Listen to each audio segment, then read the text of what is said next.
Bismillahirrahmanirrahim. Assalamualaikum warahmatullahi wabarakatuh.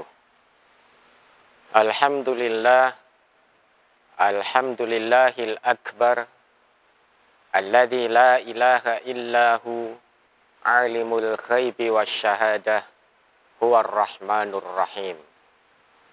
Walhamdulillahil akbar alladzi nahmaduhu wa nasta'inu bihi wa natubu ilaih. Wassalatu wassalamu ala rasulillahi alladzi arsalahul akbar rahmatan lil alamin faja'alahu mukhtaran faja'alahu mustafan faja'alahu rahmatan faja'alahu uswatan linnasi kafatan ajma'in. Allahumma salli wa sallim ala nabiyyikal amin wa rasulikal karim Muhammadin wa ala alihi wa ashabihi wa dzurriyyatihi wa ummatihi ila yaumiddin. Amma ba'd. Faya ibadallah, usi nafsi wa iyyakum bitaqwallah faqad fazal muttaqun fala tamutunna illa wa antum muslimun. Wa qala Allah Ta'ala fi kitabil karim, a'udzu billahi minasy syaithanir rajim. Ya ayyuhalladzina amanu taqullaha haqqa tuqatih wa la tamutunna illa wa antum muslimun. Amma ba'd. Rabbi shrah li sadri wa yassir li amri wahlul 'uqdatam min lisani yafqahu qawli.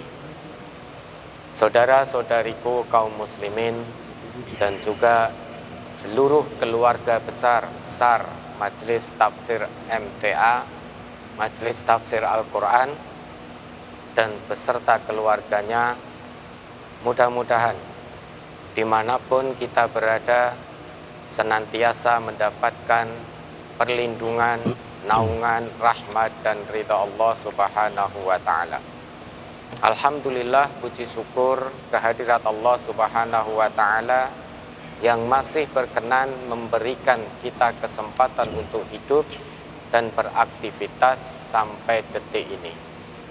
Hal ini perlu kita syukuri karena sebanyak apapun perbuatan dosa yang telah kita lakukan, ternyata Allah masih berkehendak memberikan kita kesempatan menangguhkan ajal kita agar kita berpikir apakah kita akan terus dalam kemaksiatan, terus bergelimang dengan perbuatan dosa, atau kita betul-betul kembali kepada Allah dan Rasulullah, bertobat kepada Allah dengan taubatan nasuha, taubat yang sesungguhnya.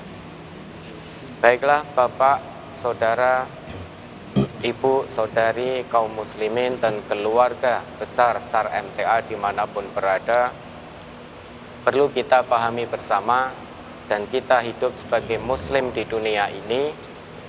Tentu kita sudah memahami bahwa hidup di dunia ini hanya sekali. Kita tidak akan bisa mengulang hidup di dunia ini untuk yang kedua atau ketiga kali. Kalau Allah sudah memanggil kita kembali, memanggil pulang untuk mempertanggungjawabkan seluruh amal perbuatan kita, maka tidak akan ada kesempatan yang kedua maupun yang ketiga dan seterusnya. Sehingga hidup di dunia ini ya hanya sekali. Oleh karena itu, hidup sekali, hiduplah yang berarti. Jadi hidup sekali, hiduplah yang berarti. Takut mati, jangan hidup. Karena orang yang hidup itu pasti nanti akan mati. Hidup sekali, hiduplah yang berarti. Orang hidup pasti akan mati. Kullu nafsin dha'iqatul maut. Setiap jiwa itu pasti akan mengalami yang namanya kematian. Maka kalau takut mati, jangan hidup. Takut hidup, mati saja. Karena orang hidup pasti akan selalu mendapatkan ujian demi ujian dari Allah Subhanahu wa Ta'ala. Maka kita Hidup di dunia ini hanya sekali, hiduplah yang berarti. Dalam hidup ini, satu hari nanti kita akan mengalami yang namanya kematian. Kalau kita takut mati, maka jangan hidup. Dan orang hidup pasti akan mengalami problematika kehidupan. Pasti akan diuji oleh Allah. Apalagi kita sudah menyatakan diri sebagai orang yang beriman. Iman kepada Allah tentu akan Allah uji. Tidak ada satupun orang yang telah ngaku beriman kepada Allah tidak akan Allah uji, pasti akan diuji oleh Allah. Ahasiban nas ayyutraku ayyaqulu amanna wa hum la yuftanun. Apakah manusia itu mengira dia tidak akan diuji dengan telah menyatakan keimanan, kemudian akan dibiarkan oleh Allah begitu saja tanpa ujian? Orang-orang dahulu sebelum kita itu sudah diuji oleh Allah dengan berbagai macam ujian. Maka kalau hidup ini takut menghadapi ujian dari Allah, maka mati saja.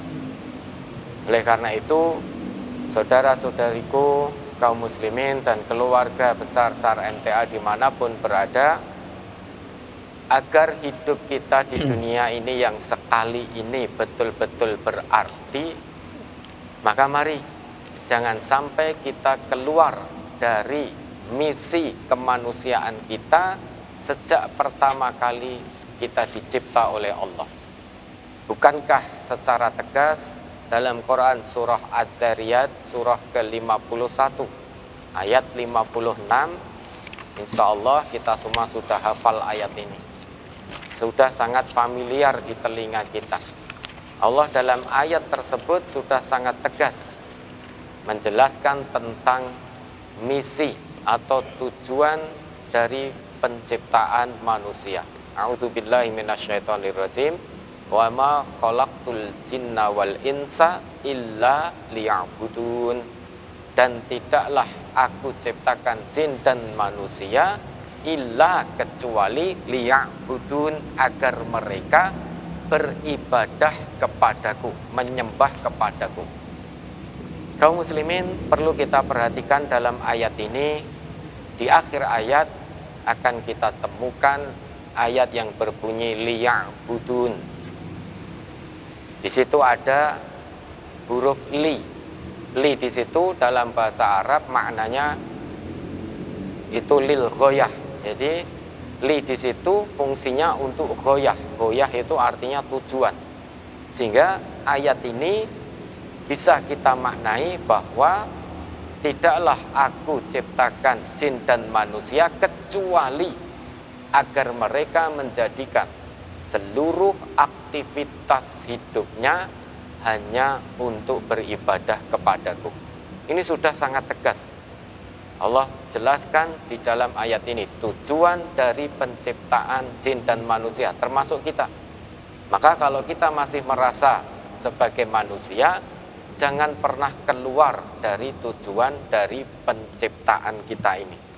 Kita diciptakan oleh Allah bukan untuk tujuan yang lain, tetapi murni hanya untuk menjadikan seluruh aktivitas betul-betul beribadah kepada Allah.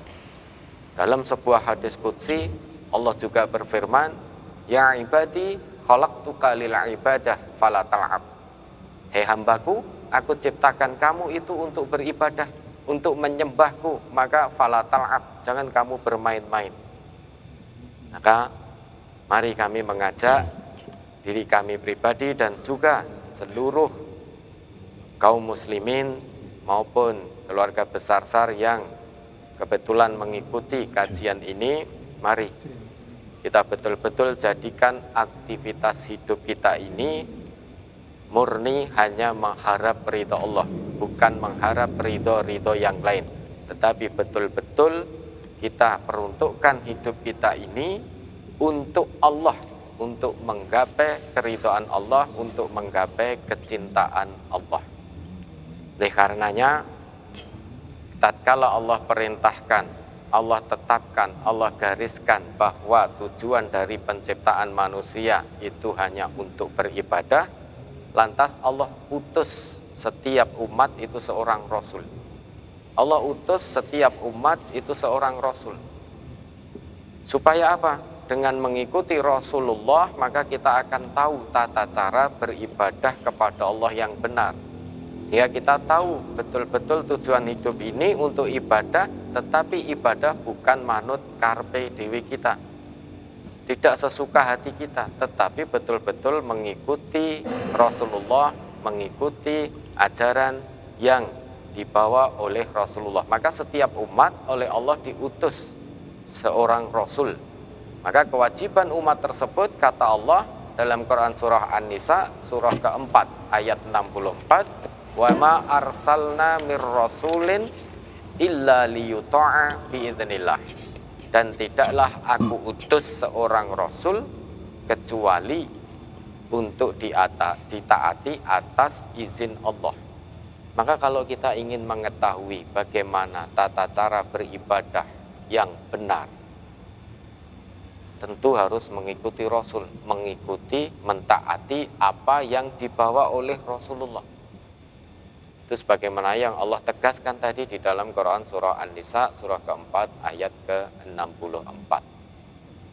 Dan selain itu, dalam beribadah kepada Allah ini, dalam menyembah kepada Allah ini, tentu ada aturan, ada nizam yang harus kita taati. Dan nizam ini diinformasikan langsung oleh Allah. Sehingga apapun yang menjadi informasi langsung dari Allah, tentu hukum wajibnya, hukum pertamanya la raiba fi. Itu rumusannya. Segala sesuatu yang diinformasikan langsung oleh Allah, maka la raiba fi, tidak ada keraguan. Maka beribadah yang benar, Allah informasikan nizamnya, aturannya. Yang pertama itu terdapat di dalam Quran surah Al-An'am surah ke-6 ayat 162. Mari diingat kembali. Enggak Mas, minta tolong. Quran surah Al-An'am surah ke-6 ayat 162. Ini ayat juga sudah sangat familiar. Bahkan banyak di antara kita yang sudah hafal ayat ini. Namun ayat ini bukan hanya sekedar untuk dihafal, tetapi dipahami kemudian dipraktekkan dalam kehidupan sehari-hari. Ini nizam, aturan yang telah digariskan secara tegas oleh Allah Subhanahu wa Ta'ala. Maka segala informasi yang datangnya dari Allah la raiba fi. Kalau kita ingin menyembah Allah dengan cara yang benar, maka perhatikan nizam yang sudah Allah gariskan ini. Mari Mas. Al-Quran surah Al-An'am ayat 162. A'udzu billahi minasyaitonir rajim. Qul inna salati wa nusuki wa mahyaya wa mamati lillahi rabbil alamin. Katakanlah Muhammad, sesungguhnya salatku, ibadahku, hidupku dan matiku hanyalah untuk Allah, Tuhan seluruh alam. Qul, katakan Muhammad, inna sholati wa nusuki wa mahyaya wa mamati lillahi rabbil alamin. Sesungguhnya sholatku, ibadah nusukku, seluruh aktivitas hidupku dan matiku itu hanya untuk Allah, Tuhan semesta alam. Ini nizam pertama yang harus kita taati kalau kita ingin benar cara beribadah kita kepada Allah sesuai dengan tujuan penciptaan kita. Maka jadikan seluruh aktivitas hidup kita ditata, seluruh aktivitas hidup kita dari bangun tidur sampai tidur lagi itu hanya untuk Allah. Sholatku, sholat kita, ibadah nusuk kita, kemudian aktivitas hidup kita, bahkan mati kita pun hanya mengharap ridha Allah. Sudah, Allah yang menciptakan kita, Allah yang memberi kehidupan kita, maka kita pun berkewajiban untuk menyembah Khalik. Nah, bedanya Khalik dengan makhluk apa? Makhluk berkewajiban beramal soleh. Nah, Khalik menerima amal soleh kita ini, amal soleh yang kita lakukan. Tentu amal soleh yang akan diterima oleh Allah yang sesuai dengan ketentuan-ketentuan yang sudah digariskan oleh Allah. Yang pertama kita harus ikhlas. Aktivitas kita hanya kita tujukan mengharap ridha Allah. Ikhlas bukan karena mencari syuhroh, ketenaran, atau bukan karena mencari pujian, tetapi betul-betul ikhlas murni mengharap ridha Allah. Dipuji orang kita tidak jumawa, dicaci orang kita tidak bersedih hati, karena yang kita cari hanya ridha Allah. Maka ikhlaskan seluruh aktivitas hidup kita. Semua aktivitas kita peruntukkan hanya mengharap ridha Allah. Sehingga orang beriman itu seluruh aktivitasnya harusnya menyertakan Allah dalam setiap aktivitas kehidupannya. Meski yang kita lakukan itu adalah aktivitas dunia. Contoh, misalkan kita minum. Kita melakukan satu aktivitas minum, atau makan, atau bekerja, atau aktivitas-aktivitas dunia yang lain. Maka Al-Quran meminta kita untuk menjadikan seluruh aktivitas kita ini nilainya ibadah sesuai tujuan penciptaan kita.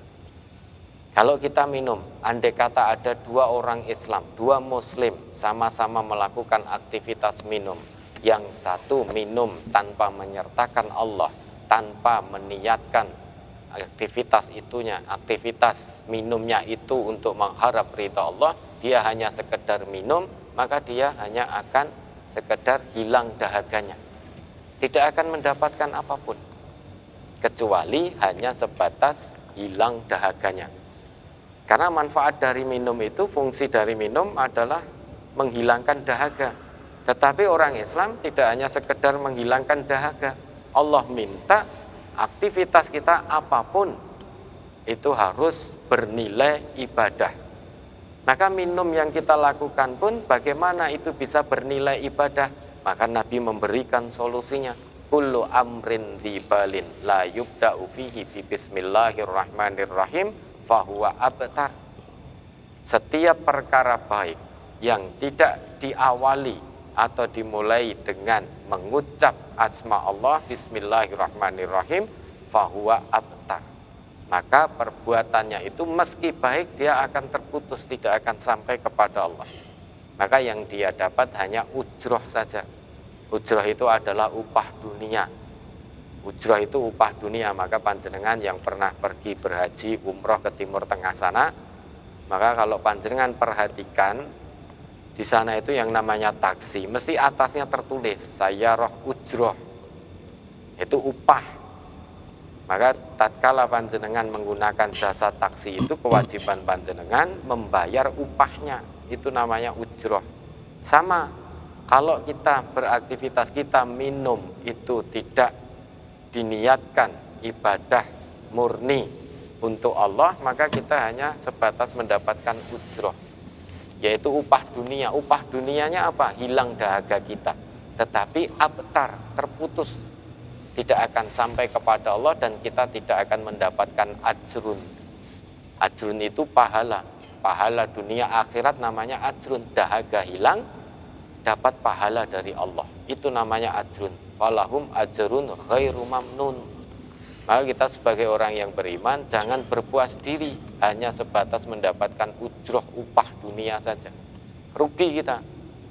Aktivitas kita dari bangun tidur sampai tidur lagi, apapun yang kita usahakan kok ternyata hanya mendapatkan ujroh upah dunia.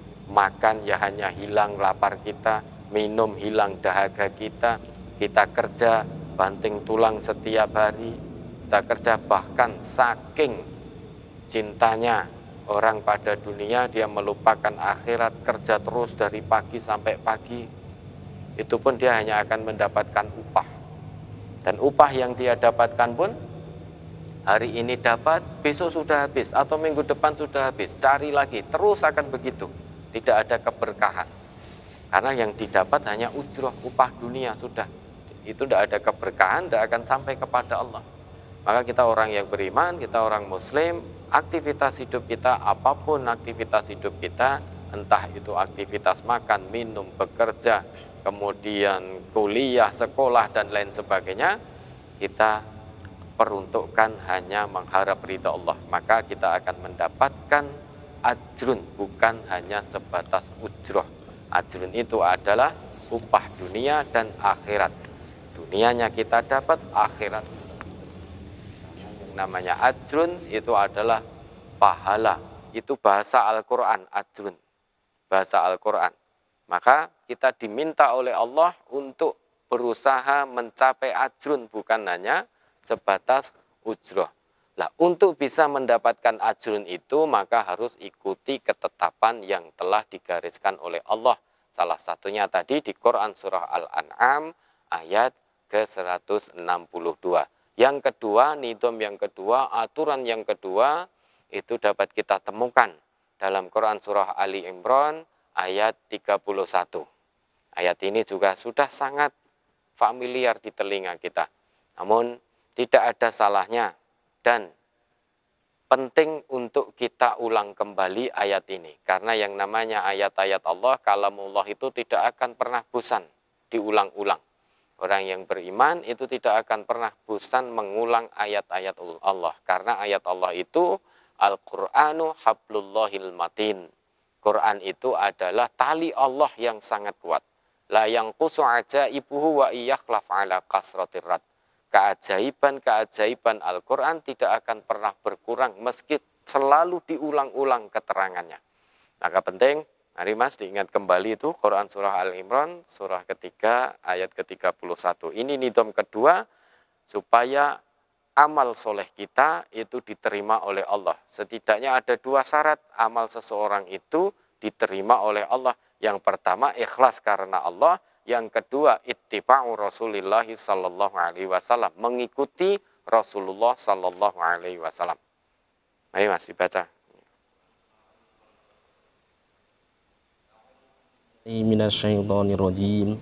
Qul in kuntum tuhibbunallaha fattabi'uni yuhibbukumullahu wa yaghfir lakum dzunubakum. Wallahu ghafurur rahim. Katakanlah Muhammad, jika kamu mencintai Allah, ikutilah aku, niscaya Allah mencintaimu dan mengampuni dosa-dosamu. Allah Maha Pengampun lagi Maha Penyayang.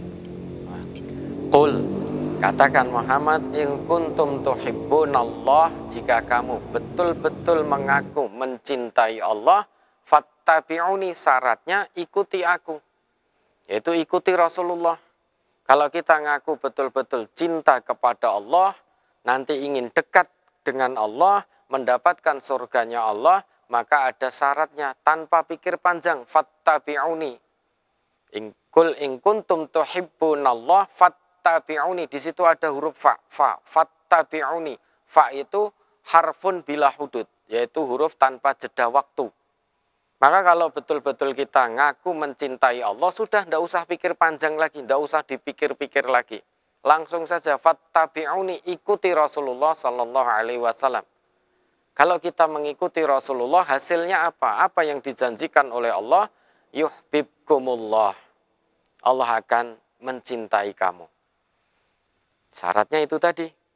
Kita ngaku cinta kepada Allah, maka syaratnya ikuti Rasulullah, ittiba'u Rasulillah sallallahu alaihi wasallam.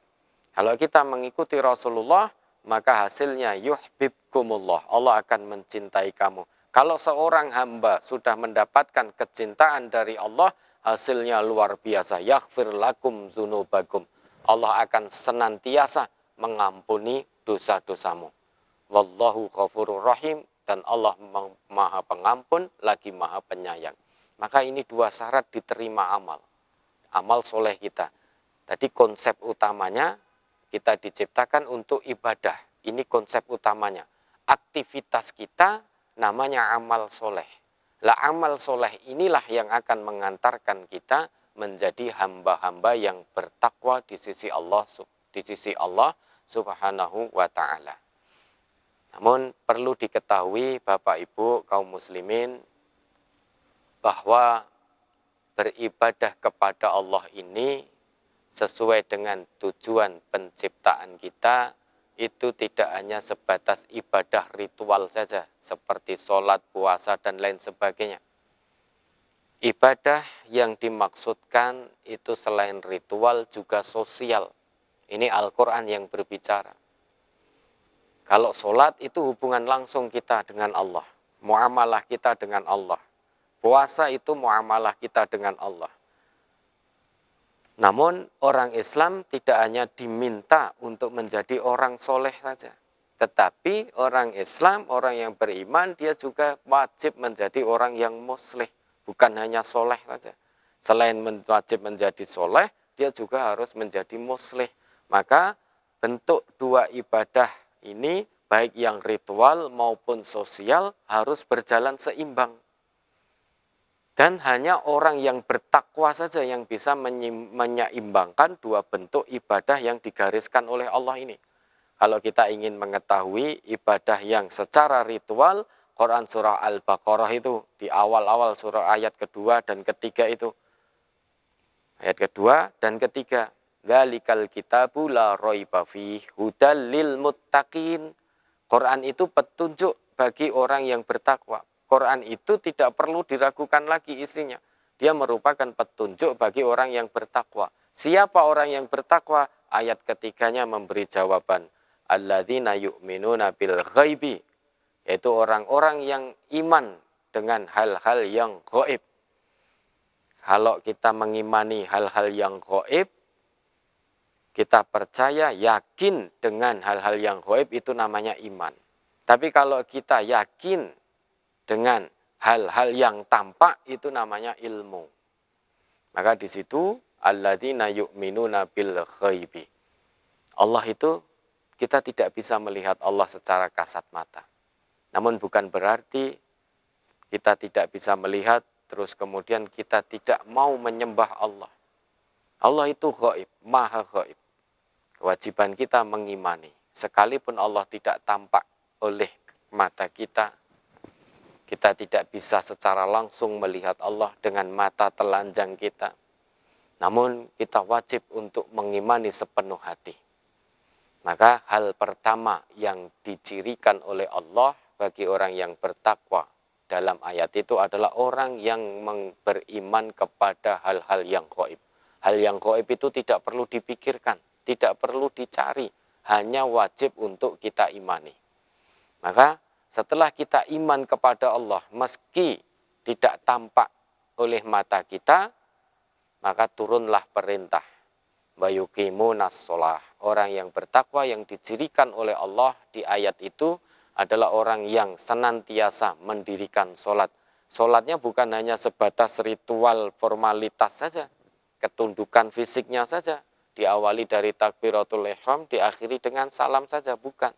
Tapi sholatnya betul-betul berfungsi, mencegah dirinya dari perbuatan keji dan mungkar.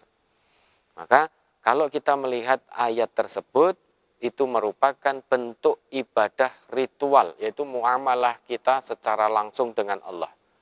Tetapi orang beriman, orang Islam tidak cukup hanya melakukan ibadah ritual saja. Sholat saja, zakat, puasa saja, tidak. Harus ada ibadah sosial, itu juga harus kita taati. Ibadah ritual, sholat, puasa, iya, kita sudah melaksanakan. Meskipun mungkin baru sebatas isqatul wajib untuk menggugurkan kewajiban kita sebagai orang Islam. Orang Islam itu memang punya kewajiban sholat dan puasa.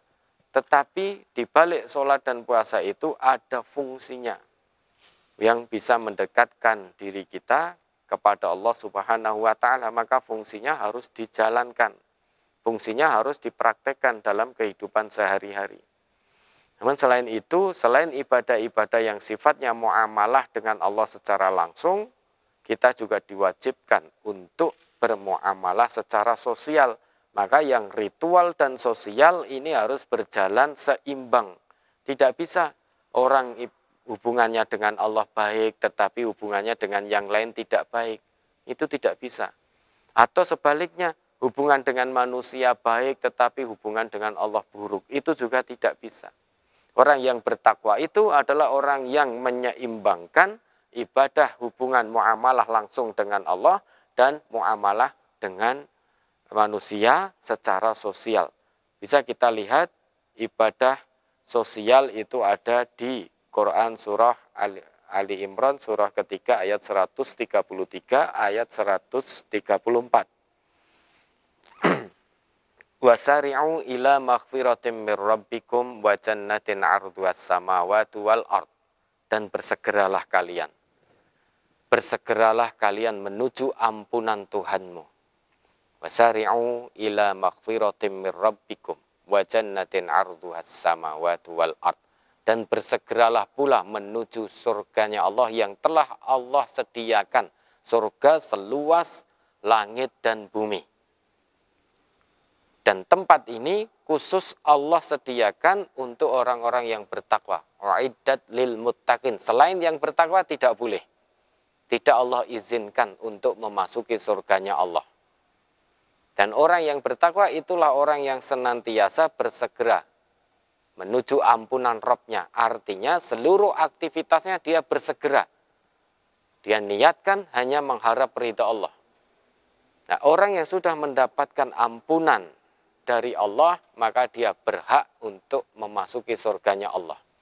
Yang mana hanya Allah sediakan bagi orang-orang yang bertakwa. Wa'iddat lil muttaqin. Selain orang yang bertakwa, sekalipun kita Islam, itu tidak akan diizinkan oleh Allah.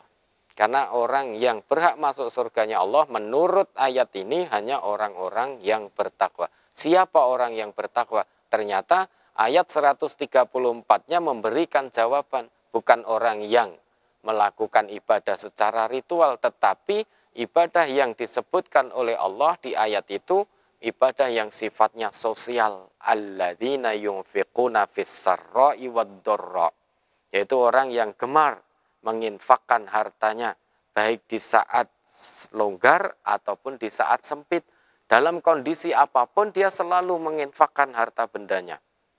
Ini sosial, suka meringankan penderitaan orang lain, sekalipun dia sendiri juga dalam keadaan susah, tetapi dia betul-betul ingin, yakin betul dengan janji Allah, ingin meringankan penderitaan orang lain, karena yakin betul dengan apa yang disabdakan oleh Rasulullah, man naffasa an mu'minin kurbatan min kurabid dunya naffasallahu anhu kurbatan min kurabi yaumil qiyamah. Orang ini paham betul, yakin betul dengan janji Rasulullah ini.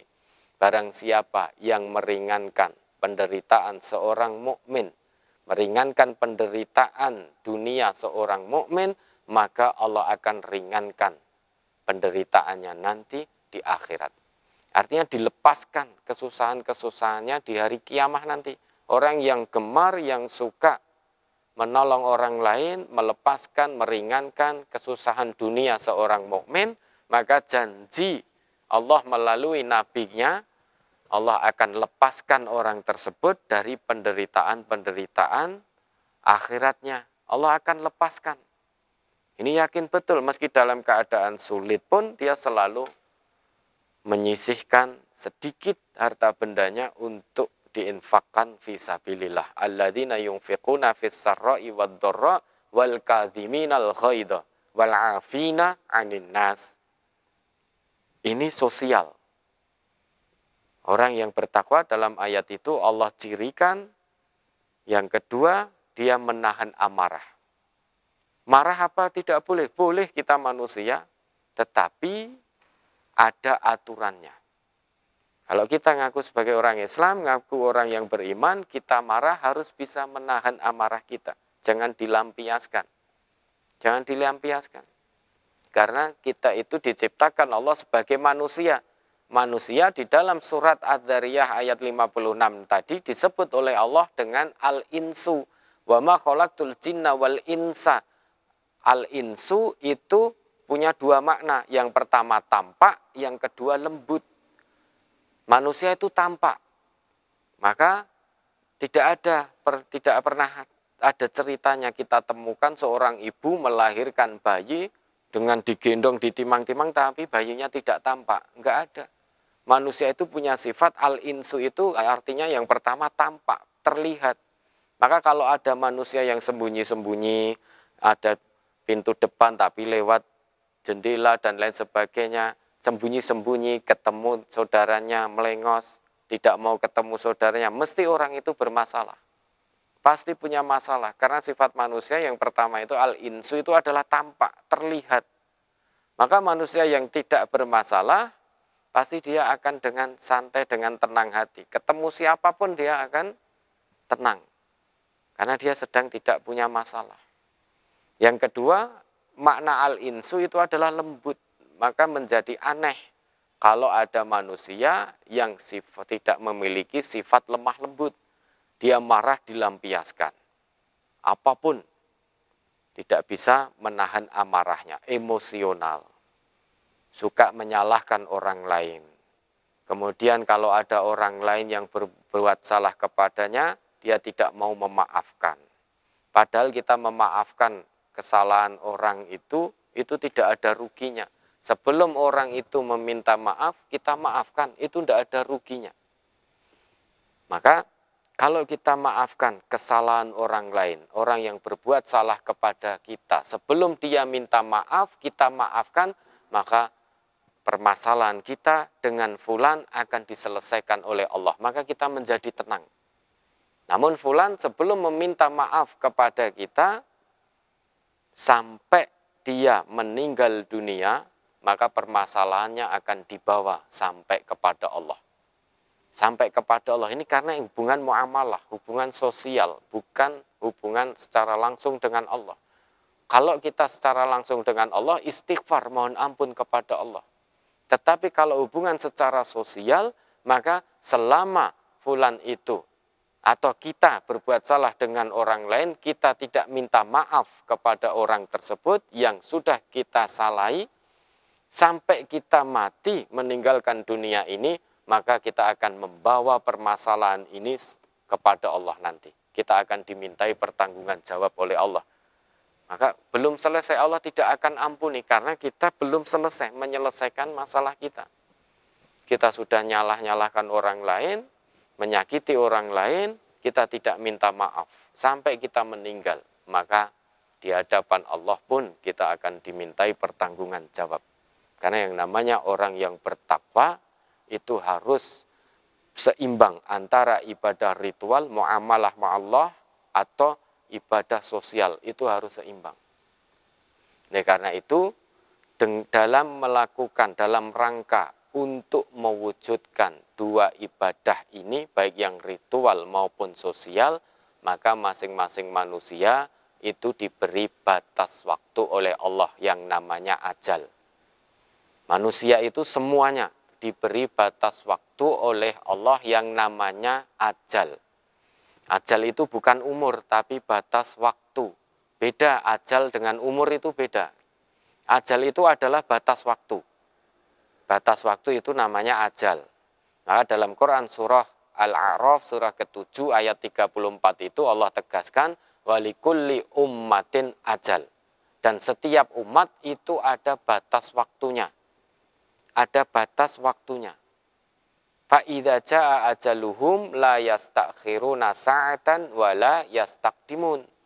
Maka apabila ajalnya, batasnya sudah sampai, maka tidak bisa minta penundaan atau minta percepatan.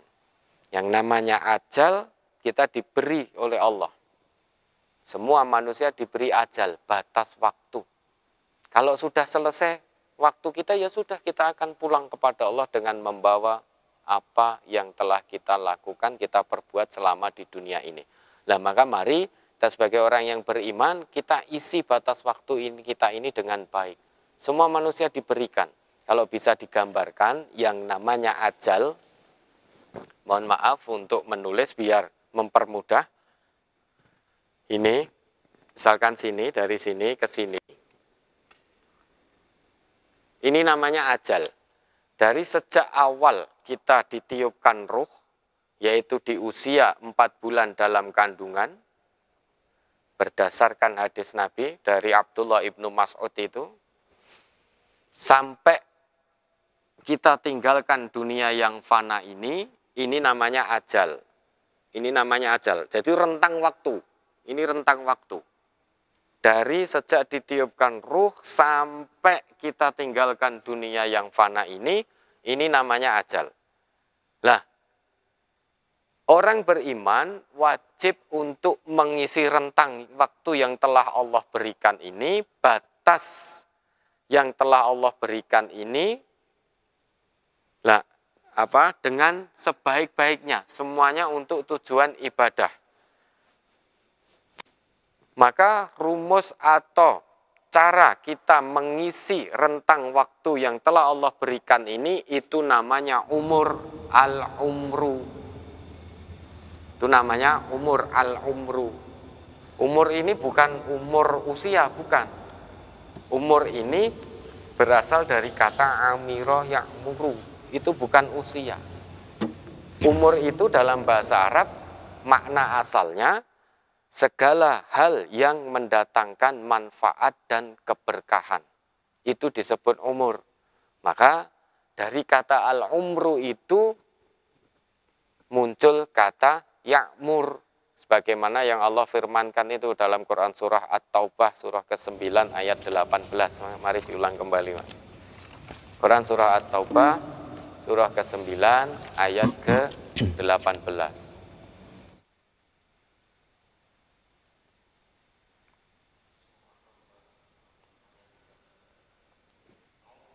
Nasyaitonirrajim.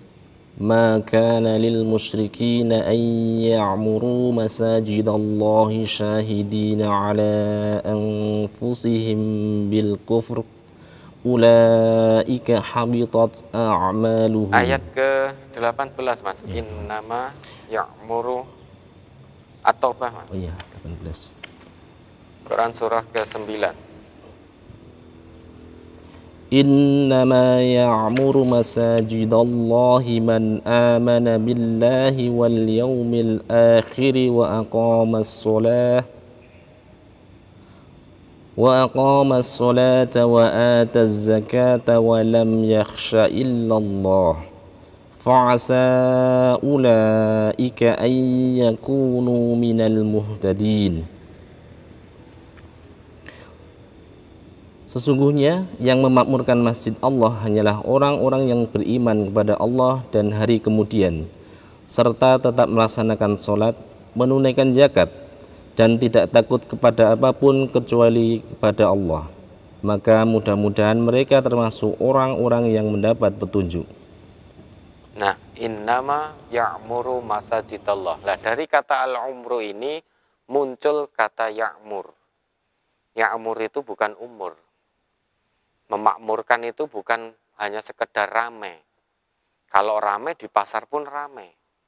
Orang nyanyi-nyanyi juga rame, tapi tidak mendatangkan manfaat. Maka umur itu dalam bahasa Arab itu makna asalnya itu adalah segala sesuatu yang mendatangkan manfaat. Yang bermanfaat.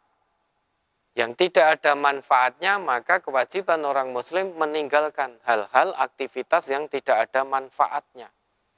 Karena kewajiban seorang muslim itu hanya beraktivitas dan aktivitasnya itu mendatangkan manfaat. Itu disebut umur. Maka cara kita mengisi ajal, batas waktu, rentang waktu yang Allah berikan, itu disebut umur. Umur bukan usia, tetapi segala sesuatu yang mendatangkan kemanfaatan. Itu artinya umur dalam bahasa Arab. Maka dalam ayat ini, innama ya'muru masajidallahi man amana billahi wal yaumil akhir. Sesungguhnya orang-orang yang memakmurkan masjid Allah, memakmurkan bukan hanya sebatas meramaikan, kumpul rame, itu enggak. Sekalipun itu ramai, kalau di situ tidak mendatangkan manfaat, maka itu tidak memakmurkan masjid. Maka orang yang memakmurkan masjid Allah itu yang pertama, man amana billah, orang yang betul-betul iman kepada Allah, wal yaumil akhir, dan benar-benar iman kepada hari akhir, sekalipun belum pernah menyaksikan, belum pernah melihat Allah, tidak pernah melihat surga dan neraka, tapi dia iman betul. Maka itulah orang yang memakmurkan masjid. Wa aqamas shalah, dan orang yang senantiasa mendirikan salat. Wa ataz zakah, dan orang yang senantiasa menunaikan zakat. Walam yakhsha illallah, dan orang yang tidak takut apapun. takutnya hanya kepada Allah. Itu orang yang memakmurkan masjid. Artinya di ayat ini semuanya adalah aktivitas yang mendatangkan manfaat. Manfaat untuk pelakunya baik di dunia maupun di akhirat. Maka cara kita mengisi rentang waktu itu disebut umur. Rentang waktunya disebut ajal. Nah, kalau sudah datang ajalnya, la yastakhiruna sa'ah wa la yastaqdimun. Tidak bisa minta penundaan, tidak bisa minta percepatan. Maka mari sebelum kita pulang kepada Allah, mari kita perbaiki hubungan kita dengan Allah, hubungan sosial kita dengan keluarga kita, mungkin dengan pasangan hidup kita, dengan anak turun kita, istri dengan suami, suami dengan istri, dengan masyarakat kita, dengan tetangga kanan kiri kita, dengan satu kampung kita, lebih besar lagi skalanya, dengan seluruh hubungan yang beda bangsa. Kita perbaiki. Tentu kebaikan hubungan tetap landasannya adalah Quran Sunnah. Artinya bukan ajur-ajer semaunya sendiri. Harus sesuai dengan ketetapan Allah dan ketetapan Rasulullah. Maka kalau kita masih merasa punya hubungan yang tidak baik dengan Allah, segera kita perbaiki.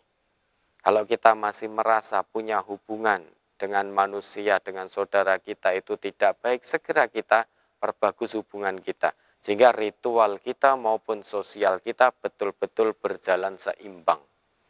Sehingga betul-betul di hadapan Allah nanti kita menjadi orang yang bertakwa, yang telah Allah janjikan surga. Ini ajal pasti akan datang. Hakikatnya semua di antara kita ini sedang memegang tiket kematian kita masing-masing. Kita tidak akan tahu kapan Allah akan utus malaikat mautnya untuk mendatangi kita. Namun yang jelas semuanya di kita ini masing-masing kita itu sudah pegang tiketnya masing-masing. Apakah malam ini kita akan pulang kepada Allah? Apakah esok? Apakah lusa? Minggu depan? Bulan depan? Tahun depan? Wallahu a'lam. Kita tidak tahu. Kewajiban kita hanya mempersiapkan bekal menuju kepulangan kita di kampung abadi. Lawang dunia yang sifatnya sementara ini, yang mana nanti akan kita tinggalkan, itu pun kita menyiapkannya sedemikian rupa. Padahal semuanya akan kita tinggalkan, tapi kita punya planning untuk dunia kita ini. Padahal ini akan kita tinggalkan semua. Mungkin nanti kita punya planning, di umur sekian saya akan menikah. Setelah menikah, dipanggil oleh Allah, maka akan ditinggalkan pasangan hidupnya. Umur sekian saya harus punya rumah. Setelah beli rumah, dipanggil oleh Allah, maka akan ditinggalkan rumahnya itu.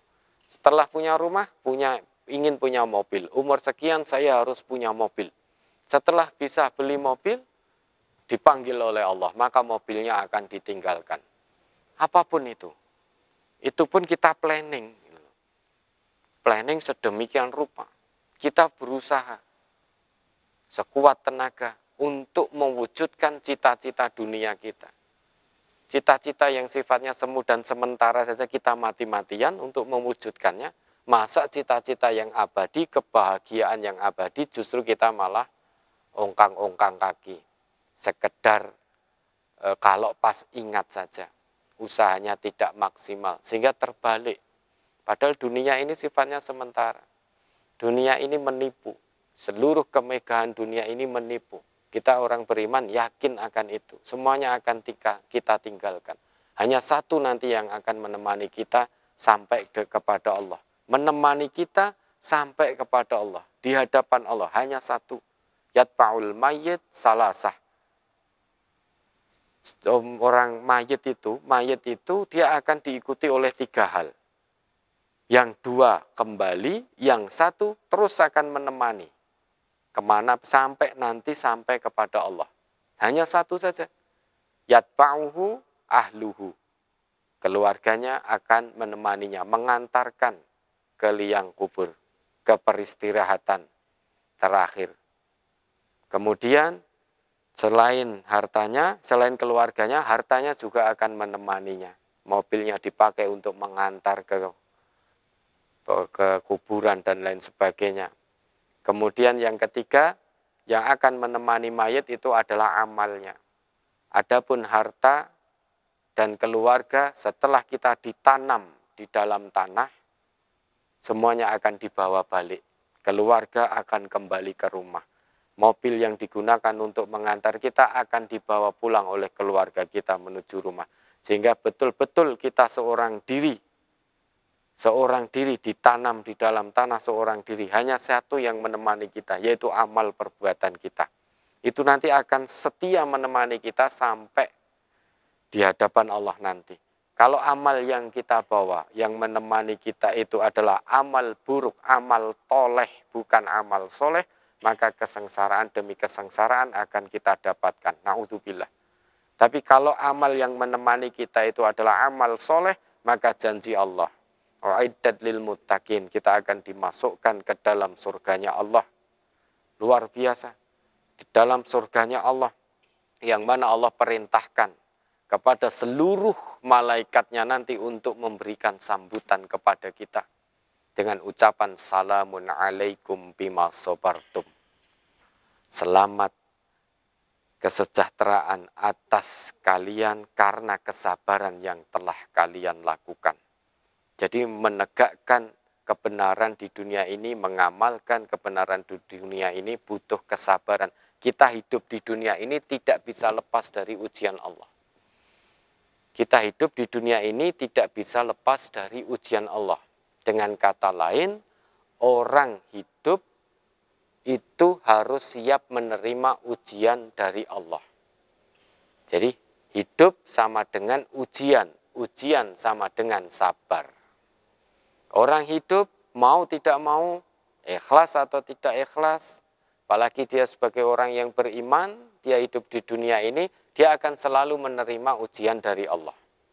Maka orang hidup sama dengan ujian, siap menerima ujian, dimanapun dan kapanpun, harus siap menerima ujian. Rumusnya agar lolos ujian Allah ini, yaitu dengan cara bersabar. Kita jangan pernah berpikir bahwa Allah turunkan ujian untuk kita ini untuk menghambat kita, untuk menyusahkan kita. Bukan. Janji Allah, Allah turunkan ujian kepada kita, itu Allah hendak mengangkat derajat kita. Allah ingin menjadikan kita bahagia. Allah ingin menyenangkan kita, mengangkat derajat kehidupan kita, mengangkat derajat ketakwaan kita di sisi Allah. Maka kita jangan pernah berpikir bahwa Allah menguji kita, kemudian kita terus berkeluh kesah, kenapa terus harus selalu saya, ya Allah, kenapa tidak yang lain. Jangan berkeluh kesah. Karena ujian yang Allah turunkan untuk kita bukan untuk menyusahkan kita, tetapi untuk menjadikan kita bahagia, tetapi untuk mengangkat derajat kita. Agar kita bisa bahagia saat menerima ujian, kuncinya hanya satu, wabasyiris sobirin. Diingat kembali itu Quran surah Al-Baqarah, surah kedua ayat 155. Bahwa orang hidup akan selalu menerima ujian dari Allah. Orang hidup akan selalu menerima ujian. Bisa lulus ujian dari Allah, kuncinya sabar. Diingat kembali itu. Maka kalau kita tidak siap untuk menerima ujian dari Allah, maka tidak pantas kita hidup. Apa gunanya kita hidup? Selama kita hidup, selama itu pula kita akan mendapatkan ujian dari Allah. Mari Mas, ingat kembali Quran surah Al-Baqarah surah kedua ayat 155. Al-Baqarah ayat 155. وَلَنَبْلُوَنَّكُمْ بِشَيْءٍ مِّنَ الْخَوْفِ وَالْجُوعِ وَنَقْصٍ مِّنَ الْأَمْوَالِ وَالْأَنفُسِ وَالثَّمَرَاتِ وَبَشِّرِ الصَّابِرِينَ. Dan kami pasti akan menguji kamu dengan sedikit ketakutan, kelaparan, kekurangan harta, jiwa dan buah-buahan. Dan sampaikanlah kabar gembira kepada orang-orang yang sabar. Ya toh? Wa basyiris sabirin, sekaligus ayat selanjutnya.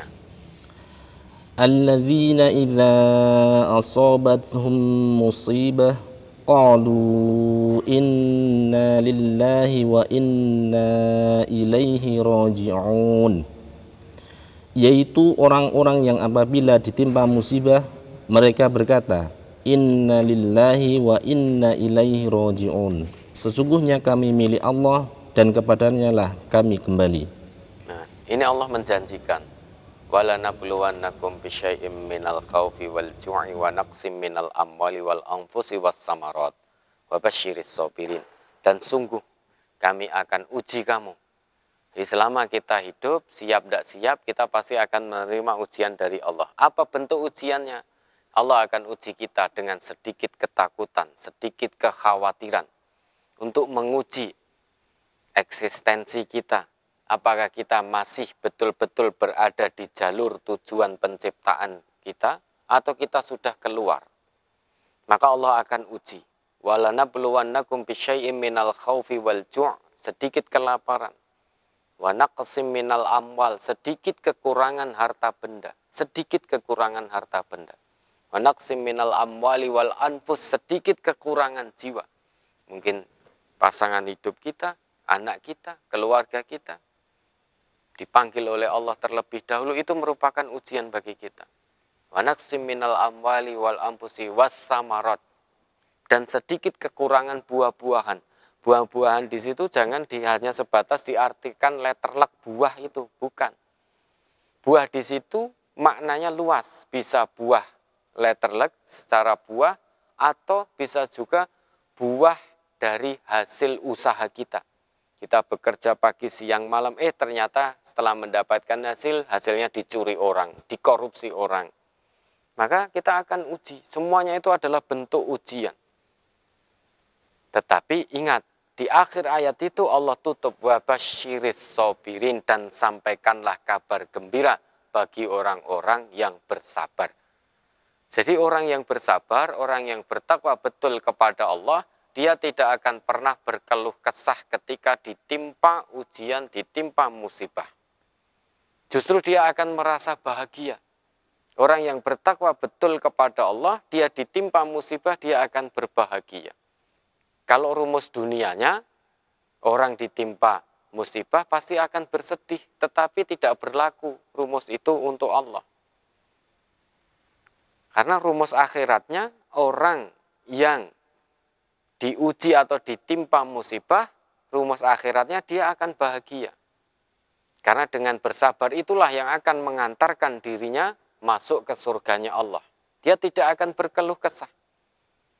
Jadi orang yang bersabar dicirikan oleh Allah dalam lanjutan ayat itu, alladzina idza asabathum musibah qalu inna lillahi wa inna ilaihi raji'un, istirja. Kalau ditimpa musibah, orang yang bertakwa itu istirja, mengucap inna lillahi wa inna ilaihi raji'un.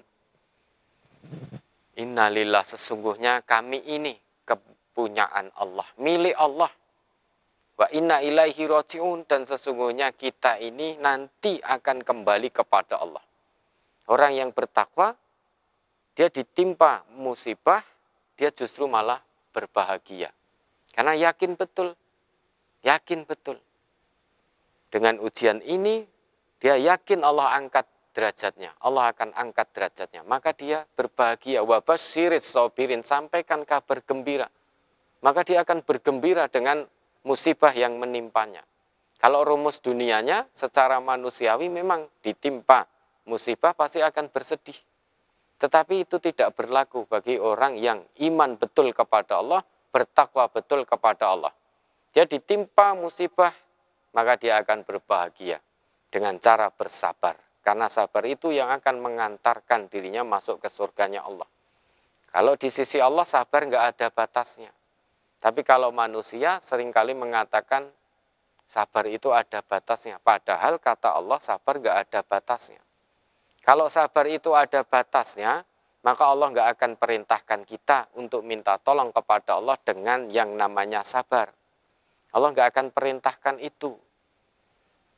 Sebagaimana yang Allah firmankan, ternyata Allah perintahkan kita untuk minta tolong kepada Allah dengan kesabaran. Quran surah Al-Baqarah 153 itu. Ya ayyuhalladzina amanu sta'inu bis sabri was shalah. Hei orang-orang yang beriman, mintalah tolong kalian kepada Allah dengan sabar dan salat. Innallaha ma'as sabirin. Sesungguhnya Allah beserta orang-orang yang bersabar. Maka kalau kita ingin dicintai oleh Allah, sabar menghadapi ujian. Jangan berkeluh kesah. Sabar menghadapi musibah. Jangan berkeluh kesah. Karena dengan sabar inilah yang akan mengantarkan kita menuju surganya Allah. Di mana di surganya Allah nanti kita akan disambut oleh seluruh malaikat Allah. Allah perintahkan kepada seluruh malaikatnya untuk siap menyambut kedatangan kita di setiap pintu-pintu surga. Wa yadkhulunal wal malaikatu yadkhuluna alaihim min kulli bab. Dan seluruh malaikat akan menyambut kedatangan kita, akan menyambut orang-orang yang sabar di setiap pintu-pintu surga. Seluruh malaikat diperintahkan oleh Allah untuk menanti, untuk menyambut orang-orang yang sabar di tiap-tiap pintu surga. Ketika orang yang sabar memasuki surga, pertama kali yang disampaikan oleh para malaikat itu apa? Salamun alaikum bima sabartum. Salam sejahtera atasmu karena kesabaran yang sudah kamu lakukan sejak di dunia. Jadi orang yang sabar, hanya sabar yang akan mengantarkan kita menuju surganya Allah. Orang sabar cirinya salah satunya dia istirja, ditimpa musibah dia istirja, mengucap inna lillahi wa inna ilaihi rajiun. Dia sadar betul semuanya hanya titipan Allah. Apa yang ada pada dirinya, apa yang dia punyai itu semua hanya titipan Allah. Maka kita juga harus bersikap demikian. Jangan pernah kita merasa memiliki. Wong ini semua itu titipan Allah, masa kita merasa memiliki? Barang titipan itu tidak boleh kita merasa memiliki. Dari ujung rambut sampai ujung kaki, itu adalah titipan Allah. Harta benda kita pun juga titipan Allah. Maka jangan pernah kita merasa memiliki. Itu barang titipan. Yang satu saat nanti akan diambil lagi oleh yang menitip. Maka hukumnya, rumusnya, orang itu kalau dititipi barang, dia akan menjaga barang itu dengan baik, merawatnya dengan baik. Lah ketika orang yang nitipi barang, kemudian barangnya dirawat dengan baik, tentu dia akan merasa bahagia. Lah kita tidak sedang dititipi oleh Allah, kita dititipi oleh Allah, kemudian kita rawat titipan Allah itu, Allah beri pahala. Jadi orang yang bersabar itu yakin betul, semua ini titipan. Dia tidak akan pernah merasa memiliki, karena ini semuanya titipan. Karena akan menjadi aneh. Orang dititipi, kok dia merasa memiliki. Maka kalau dia merasa memiliki, ketika titipannya itu nanti diambil oleh yang punya, maka dia akan berkeberatan. Dia tidak mau. Padahal itu barang titipan. Lah begitu pula diri kita ini, bahkan nyawa kita ini pun titipan Allah.